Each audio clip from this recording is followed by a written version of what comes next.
আজকে টিফিনে বানাচ্ছি ডিম পরোটা। আমি জানি না তোমরা এটা বানাও কিনা, তো আমি ফার্স্ট টাইম বানাচ্ছি। তো দেখো কিভাবে বানাচ্ছি।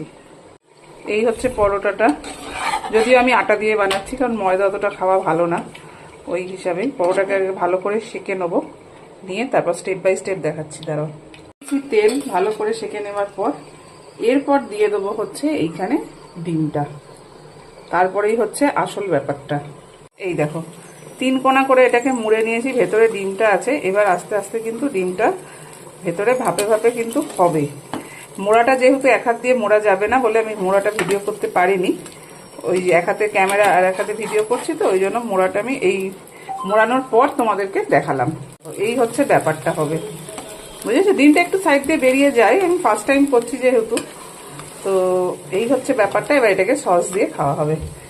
তোমরাও বানিয়ে দেখো আর খেয়ে বলবো কেমন লাগলো।